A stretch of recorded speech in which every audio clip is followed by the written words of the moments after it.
नमस्कार मित्रांनो. आजचा आपला हा साधारण चौथा व्हिडिओ असावा. आजच्या या व्हिडिओमध्ये आपण स्विंग ट्रेडिंग म्हणजे काय? याबद्दल माहिती पाहणार आहोत. स्विंग ट्रेडिंग याचा सोप्या किंवा मराठी भाषेमध्ये जर अर्थ पाहायचा झाला, तर स्विंग या शब्दाचा अर्थ झोका होतो आणि ज्याप्रमाणे झोका वर जातो आणि पुन्हा खाली येतो, त्याचप्रमाणे मार्केटमध्ये सुद्धा वेव्हज असतात. अप्पर वेव्ह आणि लोअर वेव्ह किंवा मार्केटही झोक्याप्रमाणे वर जातं आणि पुन्हा खाली येतं. आता याच्यामध्ये काय केलं जातं, तर ज्यावेळी मार्केट खाली येतं, त्यावेळेस एखाद्या स्टॉकमध्ये गुंतवणूक केली जाते आणि काही ठराविक वेळेनंतर किंवा एखाद्या टार्गेट नंतर किंवा ठराविक प्रॉफिट नंतर त्या स्टॉकमधून पुन्हा बाहेर पडलं जातं. या प्रकारे जी ट्रेडिंग केली जाते, त्या ट्रेडिंगच्या प्रकाराला आपण स्विंग ट्रेडिंग म्हणतो. आता स्विंग ट्रेडिंग हा प्रकार, ट्रेडिंग या प्रकारातला, कारण इन्व्हेस्टिंग हा एक सेपरेट प्रकार आहे. जो मागच्या व्हिडिओमध्ये आपण इन्व्हेस्टिंग बघितलं. तर मागच्या व्हिडिओमध्ये आपण इन्व्हेस्टिंग बघितलं आणि ट्रेडिंग या प्रकारामध्ये स्विंग ट्रेडिंग हा सर्वात सोपा आणि कमी धोकादायक किंवा याच्यामध्ये रिस्क कमी असू शकते, कमी आहे. म्हणून याला आपण सेफ ट्रेडिंग प्रकार असंही म्हणू शकतो.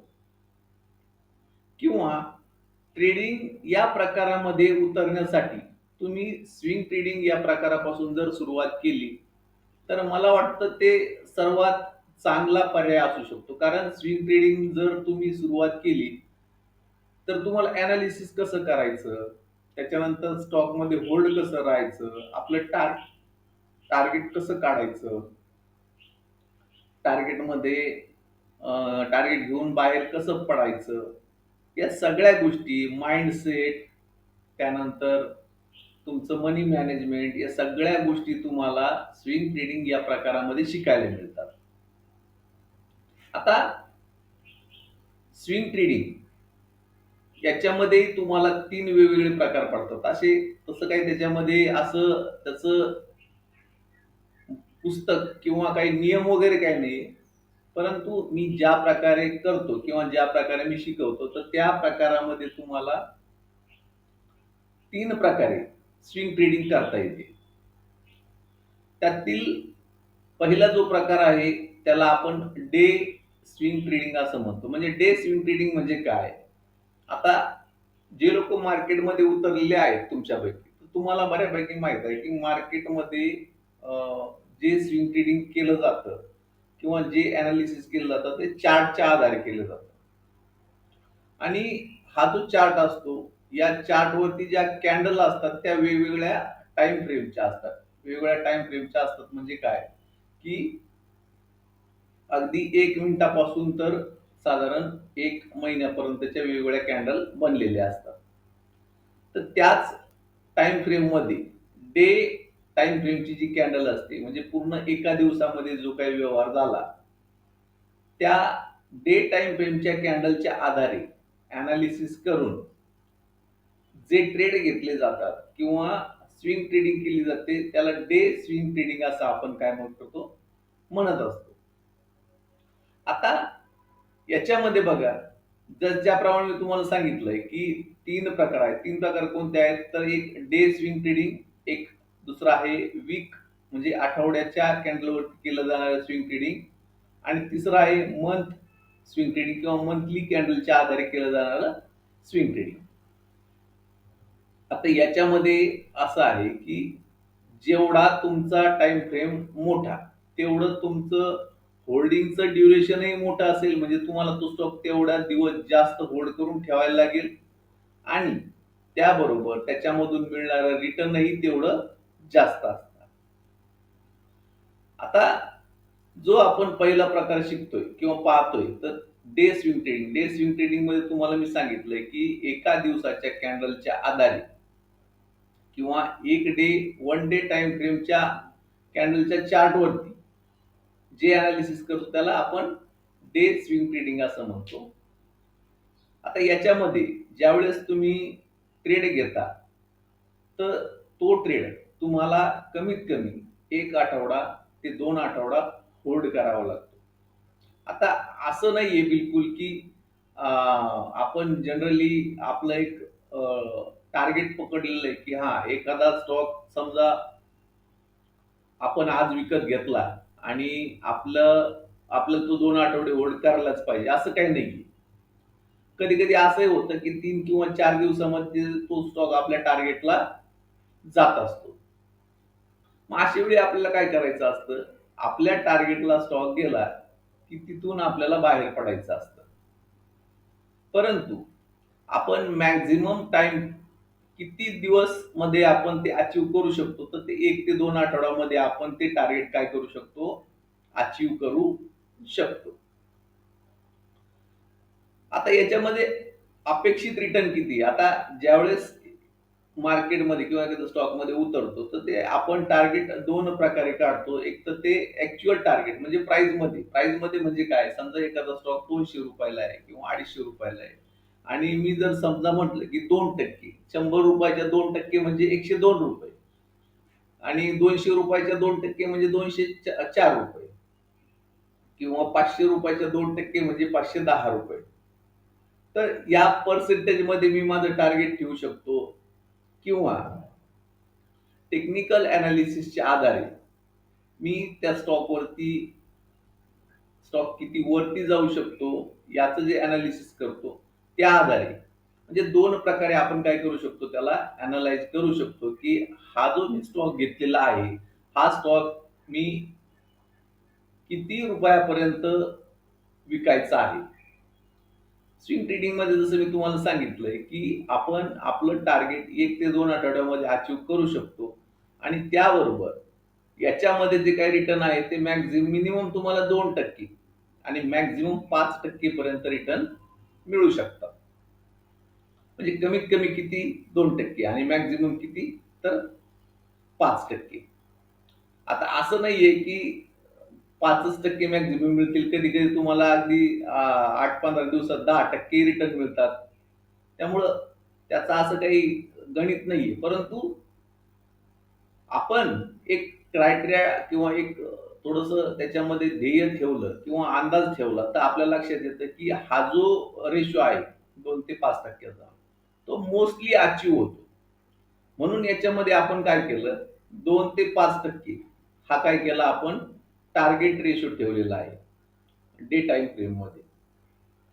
आता दुसरा जो प्रकार आहे, तो दुसरा प्रकार आहे वीकली कॅन्डलच्या चार्टवरती एनालिसिस करून आपण जो स्विंग ट्रेडिंग घेतो, स्विंग ट्रेडिंगचा प्रकार करतो, त्याला आपण वीक स्विंग म्हणतो. आता वीकली स्विंगमध्ये आपण काय करतो, तर एक आठवड्याची कॅन्डल लावून चार्ट लावतो आणि त्यावर काय करतो, एनालिसिस करतो. वीकली स्विंगमध्ये तुम्हाला जर एखादा आपण ट्रेड घेतला, तर तो ट्रेड आपल्याला कमीत कमी 1 महिना आणि जास्तीत जास्त 3 महिन्यापर्यंत आपण त्याला होल्ड करायला पाहिजे. कमीत कमी 1 महिना आणि जास्तीत जास्त 3 महिने. आता याच्यातून रिटर्न किती मिळायला पाहिजे? तर जर वीकली चार्टवरती आपण ट्रेड घेतला असेल आणि त्यावरती जर आपल्याला रिटर्न कॅल्क्युलेट करायचा असेल, तर कमीत कमी 5% म्हणजे एका महिन्यामध्ये कमीत कमी 5% आणि मॅक्सिमम रिटर्न हा 10% पर्यंत आपण अपेक्षित करू शकतो, वीकली चार्टवरती. आणि पुन्हा तोच रेशो इथंही वापरायचा आहे, की असं नाही की 3 महिने मला थांबायलाच पाहिजे. म्हणजे कधी-कधी समजा तुम्हाला 1 आठवड्यावरती तुम्ही ट्रेड घेतला आणि 15 दिवसामध्ये जर तुम्हाला 10% रिटर्न मिळाली, तर अशी अपेक्षा करत बसायचं नाही, की मी अजून 1 महिना थांबतो, 2 महिने थांबतो. कदाचित पुन्हा तो स्टॉक त्या जागेवरती रिटर्न येतो. अशा केसमध्ये काय होतं, की तुमच्याकडं आलेले 10% जो काही बेनिफिट आहे, तोही पुन्हा काय होतो 0 होतो. आणि मार्केटमध्ये जी सायकॉलॉजी नियम आहेत, त्याच्यामध्ये लालच किंवा ग्रीड तुम्ही ज्या प्रकारात करता, त्या प्रकारामध्ये ते जे टार्गेट आहे, तर ते टार्गेट मिळालं तर तिथून बाहेर पडणं हा ट्रेडिंग प्रकारामध्ये सर्वोत्तम गुण म्हणूया किंवा नियम, चांगला नियम असतो. कारण आपण जर त्याच्यात होल्ड राहिलो तर मे बी कदाचित तो स्टॉक पुन्हा खाली येण्याची शक्यता असते. म्हणून काय करायचं, वीकच्या कॅन्डलवरती जर तुम्ही स्विंग ट्रेडिंग मध्ये एंटर केलं तर त्याच्यामध्ये तुम्हाला 1 महिना ते 3 महिन्याच्या अंतरामध्ये साधारण 5 ते 10% पर्यंत रिटर्न मिळतो आणि तेवढा रिटर्न मिळाल्यानंतर त्याच्यातून बाहेर पडून घ्यायचं असतं. आता तिसरा जो पर्याय असतो तो असतो मंथली कॅन्डलवरती केलं जाणारं ट्रेडिंग. आता या मंथली कॅन्डलवरती ज्यावेळेस आपण ट्रेड घेतो तर नियम सगळे सारखेच आहेत तिन्ही याला. फक्त ड्युरेशन, होल्डिंग टाइम आणि रिटर्न याच्यामध्ये फरक असतो. आता होल्डिंग टाइम जर मंथली वरती जर केलं तर आपल्याला होल्डिंग टाइम हा साधारण 6 महिने, 9 महिने, 1 वर्ष ते 1.5 वर्षापर्यंत आपण त्याला काय करू शकतो, होल्ड करू शकतो. याच्यात जो रिटर्न आहे तो कमीत कमी तुम्हाला 10% ते 20% पर्यंत भेटतो. आता याच्यामध्ये पण बऱ्याचशा गोष्टी आहेत. म्हणजे जसं टाइम फ्रेम बदलते त्याप्रमाणे तुम्हाला त्याचे हे पण बदलतात, लॉजिक पण बदलतात, की कोणत्या टाइम मध्ये तुम्हाला जर ते बाय केले तुम्हाला ते चांगले रिटर्न मिळतात. आता जसं हा जो शेवटचा प्रकार आहे तर या प्रकारामध्ये मोस्टली एप्रिल मे मध्ये केली जाणारी गुंतवणूक म्हणजे एप्रिल मे किंवा कॅलेंडर इयरच्या शेवटच्या महिन्यांमध्ये म्हणजे फायनान्शियल इयरच्या पहिल्या, दुसऱ्या, तिसऱ्या म्हणजे पहिल्या क्वार्टरमध्ये केली जाणारी गुंतवणूक किंवा कॅलेंडर इयरच्या शेवटच्या क्वार्टरमध्ये केली जाणारी गुंतवणूक ही सर्वोत्तम ठरत असते. आता फायनान्शियल इयर तुम्हाला माहित असायला पाहिजे, बरोबर की नाही? फायनान्शियल इयर का असतं? एप्रिल टू मार्च असतं. मग एप्रिल, मे, जून या 3 महिन्यामध्ये केली जाणारी गुंतवणूक आणि कॅलेंडर इयर म्हणजे कोणतं, आपण जे नियमित कॅलेंडर वापरतो जानेवारी, फेब्रुवारी, मार्च, डिसेंबर, तर हे कॅलेंडर इयरचा शेवटचा क्वार्टर. क्वार्टर म्हणजे काय? 3 महिन्यांचा ग्रुप, त्याला क्वार्टर म्हणतो आपण. तर ऑक्टोबर, नोव्हेंबर आणि डिसेंबर या 3 महिन्यांमध्ये ज्यावेळेस आपण त्याच्यामध्ये इन्व्हेस्ट करतो तर त्याच्यातून मिळणारा परतावा हा चांगला असतो. ॲज ऑफ दॅट ज्यावेळेस आपण विकली चार्टवरती ट्रेड करत असतो तर विकली चार्टवरती पण तुम्हाला आयदर एखादा क्वार्टर संपण्याच्या अगोदर किंवा क्वार्टर संपल्याच्या नंतर, म्हणजे जे काही फायनान्शियल क्वार्टर आहे ते क्वार्टर संपण्याचा जो काही महिना असतो, शेवटचा महिना म्हणजे ते क्वार्टर त्याचं एप्रिल, मे, जून म्हणजे हा झाला शेवटचा. त्यानंतर जुलै म्हणजे जून आणि जुलै हे झाले पेअर. तर या पेअर मध्ये ज्यावेळेस आपण विकली कॅन्डलवरती अनालिसिस करून स्टॉक घेतो तर त्याच्यामध्ये तुम्हाला चांगले रिटर्न मिळण्याची दाट शक्यता असते. आता याचं लॉजिकही मी सांगतो शेवट तुम्हाला. म्हणजे तुम्हाला आता हे पेअर्स तुमच्या लक्षात यायला पाहिजे. कोणतं? तर एप्रिल, मे, जून. ओके. म्हणजे जून आणि जुलै, नंतर जुलै, ऑगस्ट, सप्टेंबर म्हणजे सप्टेंबर आणि ऑक्टोबर, नंतर ऑक्टोबर, नोव्हेंबर, डिसेंबर म्हणजे काय? डिसेंबर आणि जानेवारी हे 2 महिने झाले आणि जानेवारी, फेब्रुवारी, मार्च म्हणजे काय? मार्च आणि एप्रिल.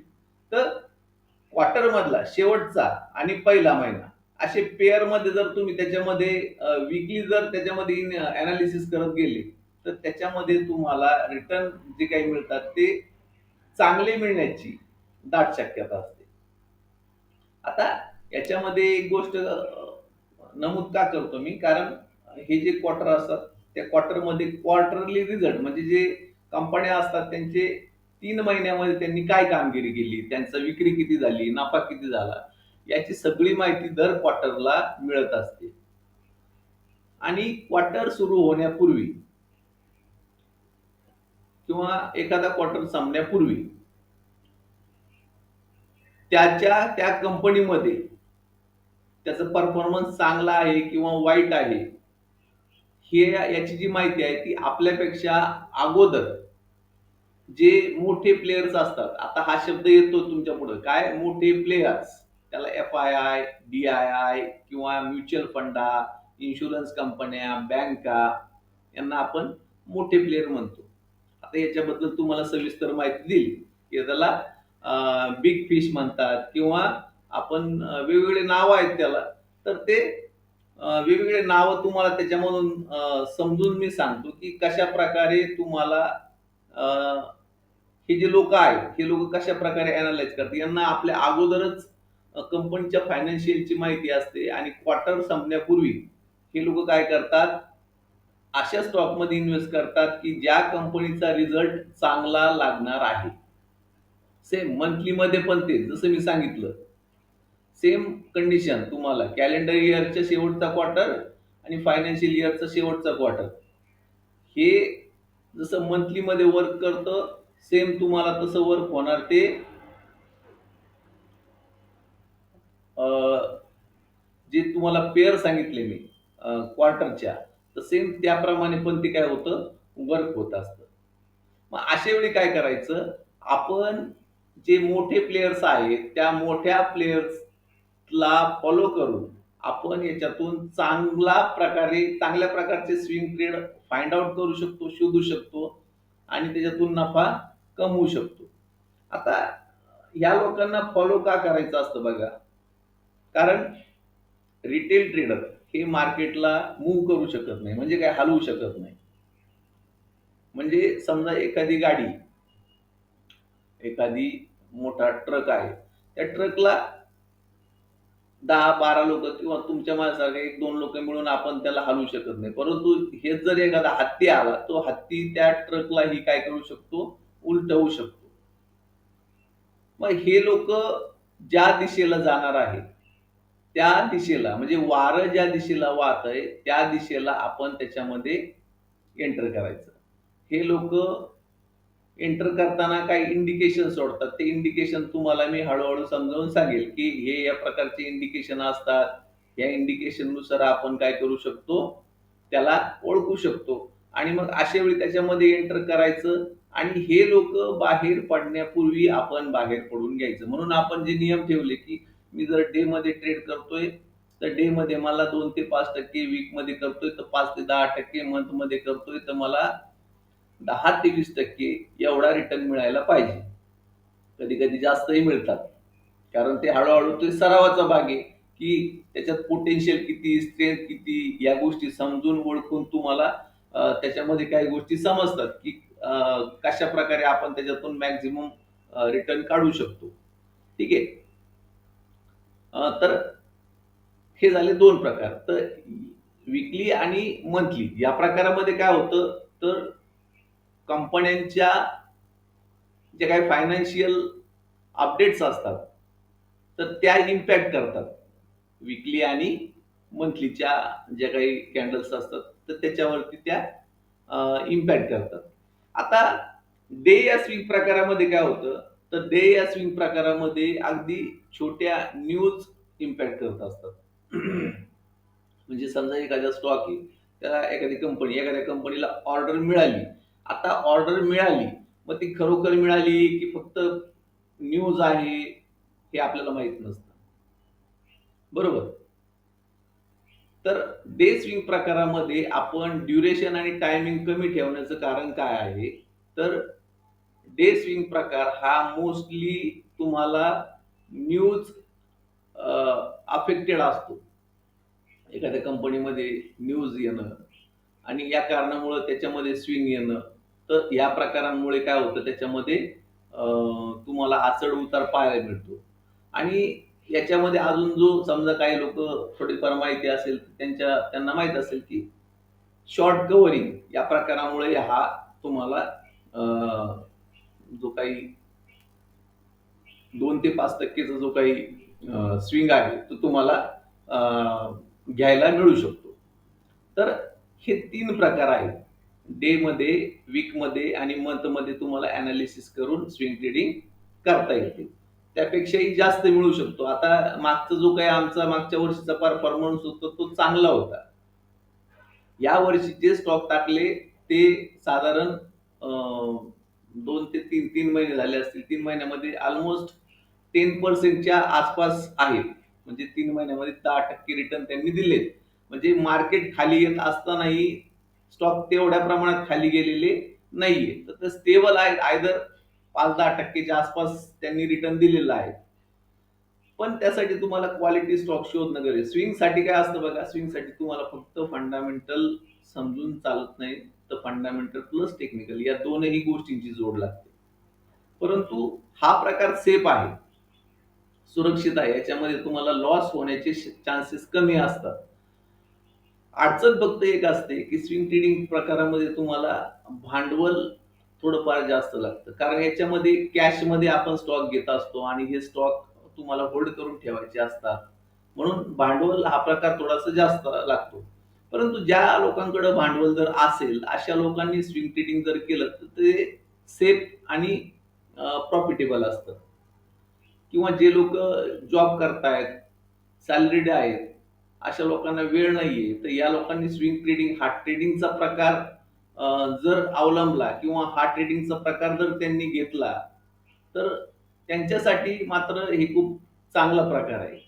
तर या प्रकारे आपण काय करू शकतो, ट्रेडिंग या प्रकाराची सुरुवात करू शकतो. तर ही गोष्ट लक्षात राहू दे, की स्विंग ट्रेडिंग सगळ्यात पहिले काय आहे, तर स्विंग ट्रेडिंग हा ट्रेडिंग प्रकारातला पहिला प्रकार आहे. तुमची जी सुरुवात करायची असेल, ट्रेडर व्हायचं असेल, तर पहिला तुम्हाला स्विंग ट्रेडिंगनी सुरुवात करायचं आहे. नंबर 2 हा प्रकार सुरक्षित आहे. यासाठी वेळ तुम्हाला आफ्टर मार्केट वेळ देणं गरजेचं आहे. त्यानंतर तुम्हाला फंडामेंटल शिकणं गरजेचं आहे आणि टेक्निकलही शिकणं गरजेचं आहे. तर अशा प्रकारे तुम्ही स्विंग ट्रेडिंग या प्रकारामध्ये काम करू शकता. ठीक आहे. तर हा आजचा साधारण जो व्हिडिओ आहे तो स्विंग ट्रेडिंगवर होता. याबरोबर स्विंग ट्रेडिंगमध्ये तुम्हाला इतरही पॅरामीटर सांगितले जातील, कसे वापरायचे, काय वापरायचे. परंतु जर तुम्हाला या व्यतिरिक्त काही अडचणी असतील, या व्हिडिओमधून काही प्रश्न उपस्थित झालेले असतील, तर तुम्ही मला ते व्हिडिओ किंवा ते प्रश्न मला WhatsAppच्या माध्यमातून टाकला. वीकली सेशनमध्ये आपण त्याच्यावरती एनालिसिस करत जाऊ. आणि तुमचे कमेंट्स खूप महत्त्वपूर्ण आहेत. कारण तुम्ही जर काहीतरी म्हणजे भले मला YouTubeशी काही घेणं-देणं नाही, YouTubeवरच टाकायला पाहिजे. मला पर्सनली जरी टाकले तरी मला ते काय होतील त्याच्यावरती तुम्हाला रिप्लाय करता येईल. ठीक आहे. समजलं, समजलं नाही प्रत्येक गोष्ट सांगा. म्हणजे मी कुठेतरी ती गोष्ट पुन्हा तुम्हाला समजून सांगण्याचा प्रयत्न करीत जाईल. ठीक आहे. थँक